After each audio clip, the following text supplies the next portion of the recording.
오늘도 해바라기 사연방에 와주셔서 감사합니다. 사연 읽기 전에 구독과 좋아요 부탁드립니다. 저는 조금은 철없고 힘들었던 학창 시절을 보낸 후 현재 행복한 가정을 꾸리고 살아가는 38살 예비 엄마입니다. 제가 어렸을 적 아버지는 중소기업의 대표였고 사업이 승승장구하여 풍족한 유년 시절을 보냈습니다.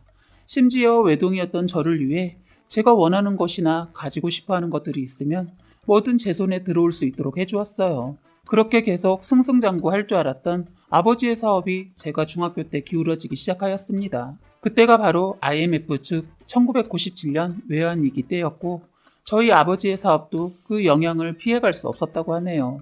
넓은 집에 살면서 가정부와 운전기사까지 썼던 저희는 시간이 갈수록 고용된 사람들을 잘라내기 시작했고 저의 평수도 점점 작아졌습니다.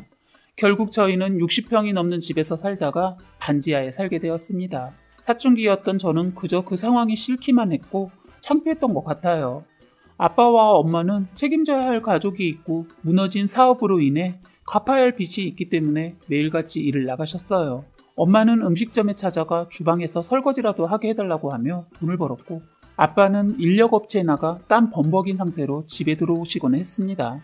그때는 그런 아빠의 모습이 왜 그렇게 믿고 화가 났던 건지 저희를 책임지기 위해 매일같이 일을 하시는 아빠를 우연히 마주쳐도 인사도 한번 먼저 하지 않았어요. 아마 엄마와 아빠도 그런 저의 속마음을 알고 있었던 것 같습니다. 아빠가 올 시간만 되면 먼저 자겠다고 눕는 저의 모습을 보면서 엄마는 아무 말도 하지 않았던 기억이 납니다. 하루는 엄마가 아빠가 일을 나갔을 때 저에게 조심스럽게 말을 꺼냈습니다. 희경아, 넓은 집에서 살다가 좁은 집으로 오니까 힘들지? 갑자기 왜? 솔직히 힘들지. 엄마는 평생 손에 물도 안 묻힐 줄 알았는데 지금은 남의 가게에서 설거지나 하고 있고 억울하지 않아? 그래도 아빠가 열심히 일하고 있으니까 우리도 조금 힘내보자. 아빠도 집에 오면 많이 지치고 힘드실 거야. 엄마가 이렇게 얘기를 하는데 갑자기 화가 막 나더라고요. 어린 나이여도 엄마가 저에게 이런 말을 꺼낸 목적이 아빠에게 조금 더 다가가 보라는 것을 느꼈기 때문이었던 것 같습니다. 엄마는 지금 누구 때문에 우리가 이 상황이 됐는지 알고 있으면서 내가 아빠한테 먼저 다가가 보라는 거야? 아니, 아빠가 힘들어도 가장이니까 티를 내지 못하는 거 알잖니. 엄마는 그런 뜻에서 엄마가 말하는 것을 끊고 저는 심한 말을 해버렸습니다. 몰라, 나는 그런 거 모르겠고 다 아빠 때문이야. 아빠 얼굴 보는 것도 싫고 매일같이 땀냄새 풍기면서 집에 들어오는 것도 싫어.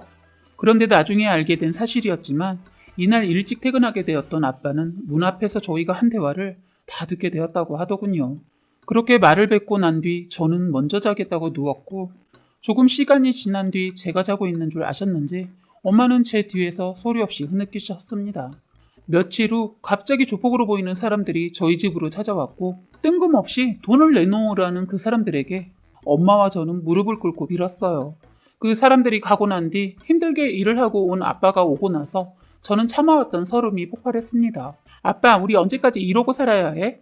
오늘은 이상한 아저씨들이 와서 돈 달라고 하고 가더라. 진짜 지긋지긋해. 아빠가 미안하다. 이렇게 저희의 대화는 짧게 끝났지만 그 다음날 조금 많은 돈이 주방에 올려져 있었고 오늘부터 아빠가 많이 바빠서 오기 힘들 거야 라는 짧은 편지 한 장이 있었습니다. 그때 철없던 저는 그저 눈앞에 있는 돈에 기뻤고 행복했어요. 알고 보니 그 돈은 제가 나중에 시집이라도 갈 때 보태기 위해 아빠가 일을 하면서 조금씩 모아두었던 돈이었습니다. 그날 이후 이상한 아저씨들이 오지 않았지만 그와 더불어 아빠도 오지 않았습니다.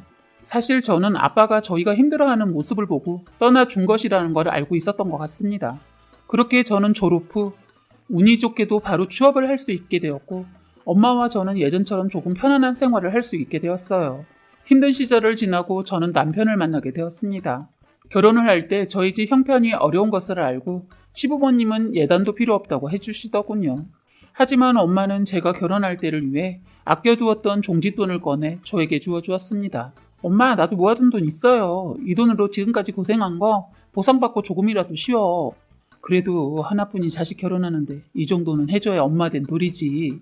어렸을 때는 하고 싶어 하는 거 다 하게 해줄 수 있었는데 크면서 하고 싶은 거 말도 못하고 얼마나 속이 상했을지 생각하면 엄마는 자다가도 벌떡 일어나게 돼. 좋은 사람 만났으니까 이제라도 행복하게 살아. 그렇게 저는 앞으로 행복한 결혼식을 올릴 수 있게 되었지만 비어있을 아빠의 자리를 생각하니 씁쓸하더라고요. 사실 결혼 준비하기 전부터 아빠를 찾기 위해 주변 어른들에게 전화도 하고 직접 찾아뵙기도 하면서 아빠의 행방을 여쭤봤었는데 아무도 모르시더라고요. 그래서 항상 그분들에게 혹시 아빠가 찾아오시면 알려드리라고 저희 집 주소와 번호를 항상 남기고 갔었습니다. 그렇게 결혼식 날짜가 점점 다가오는데 갑자기 모르는 번호로 전화가 왔습니다. 원래 모르는 번호는 잘 받지 않는데 이상하게 이 전화는 꼭 받아야 할 것 같았어요. 여보세요? 최희경 씨 전화 맞나요? 네, 최희경 맞는데요. 누구세요? 이렇게 말을 하고는 뚝 끊어버리는 겁니다. 그런데 곰곰이 생각을 해보니 어디선가 많이 들어본 목소리였습니다. 혹시 아빠인가 싶었지만 설마 하는 생각에 그냥 다시 연락이 올 때까지 기다렸어요. 그리고 이 일이 잊혀질 정도로 결혼식 준비에 바빴을 때 휴일이 찾아오게 되었고 엄마와 집에서 쉬고 있는데 갑자기 초인종이 울리는 겁니다. 택배인가 보다 하고 문을 열었는데 글쎄 웬 남자가 저희 집 앞에 서 계시더라고요. 그런데 얼굴을 보니 아빠인 겁니다. 20년이라는 세월이 지난 후 본 아빠의 모습은 많이 헬스케진 모습이더군요. 너무나 놀랐지만 눈물이 먼저 나왔습니다. 제가 우는 모습을 보고는 아빠는 많이 당황한 듯 보였어요. 그리고 제가 우는 소리를 듣고 무슨 일이 있는 건지 보기 위해 현관문 쪽으로 온 엄마도 깜짝 놀라다가 울기 시작했습니다. 우선 저희는 아빠를 집 안으로 들어오시라고 했어요.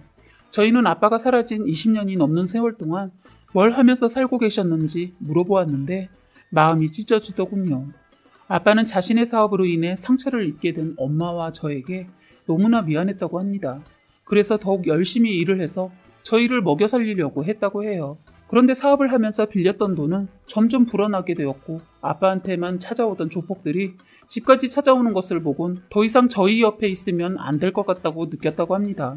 그래서 일을 하고 받은 돈에서 제가 나중에 결혼이라도 할 때 보태주려고 조금씩 모아둔 돈을 집에 두고 나간 것이라고 하네요. 그렇게 떠난 아빠는 저희가 찾지 못하게 하기 위해 시골로 내려가고 돈을 빌린 사람들에게 자신의 위치를 알려주고는 성실하게 돈을 갚았다고 합니다.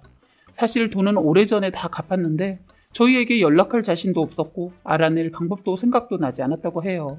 그러던 중 몇 달 전 제가 찾아뵀던 어른 중 한 분을 만나게 되었고 제 번호와 주소를 알게 되었다는 겁니다. 그분께는 자신을 만났다는 사실을 저에게 말하지 말아달라고 부탁하고는 계속 제 소식을 그분을 통해 들었다고 하더군요. 제가 좋은 남자를 만나 결혼한다는 사실을 알게 되었지만 찾아간다고 해도 도움이 될 수 없을 거라는 생각으로 연락하지 못하고 있었다고 합니다. 하루는 그런 속상한 마음을 풀기 위해 술을 먹다가 저에게 전화를 걸게 되었다고 해요. 그런데 전화기 너머 들리는 제 목소리를 듣고 지금 뭐 하는 건가 정신이 번쩍 들어서 전화를 확 끊어버렸다고 합니다. 그런데 집에 가는 길에 관심도 가져본 적 없었던 복권집이 유독 눈에 띄었다고 합니다. 그래서 그래 하나 사서 당첨이라도 되면 당당하게 우리 딸에게 연락해서 결혼 자금으로 보태줘야지라는 생각으로 복권을 5개나 사서 집으로 갔다고 해요. 그리고 아침에 일어나 복권 번호를 확인하던 도중 5개 중 4개가 꽝이길래 내가 미쳤지 돈 날릴 게 뻔한데 복권을 샀네 하면서 마지막 종이를 확인하는데 글쎄 1등이 당첨되었다는 겁니다. 처음에는 믿기지 않아서 몇 번이나 번호를 다시 확인했다고 해요. 그런데 확인을 계속해봐도 1등이 확실했다고 합니다. 아빠는 드디어 우리 가족을 호강시켜줄 수 있다는 생각으로 그 자리에서 펑펑 울었다고 하네요. 그리고 동네에 농땡을 가서 돈을 받아온 다음날 저희를 찾아온 것이었습니다. 20년간 그렇게 힘든 삶 속에서 저희만 생각하며 견뎌주었던 아빠에게 너무 감사하고 속상했어요.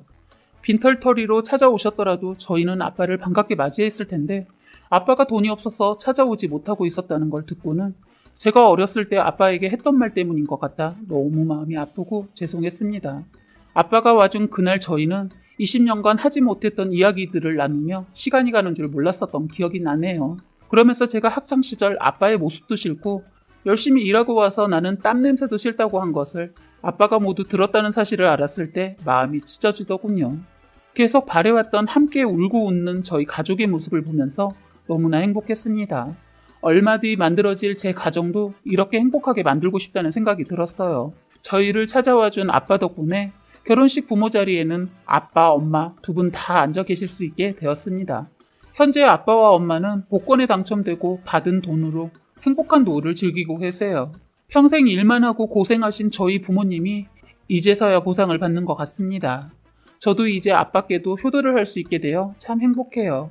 다른 사람들이 부모님에게 효도를 해주는 모습을 볼 때마다 아빠가 생각나서 참 속상했는데 이젠 저도 가능하게 되었다는 사실이 아직도 믿어지지 않을 정도로 기쁩니다.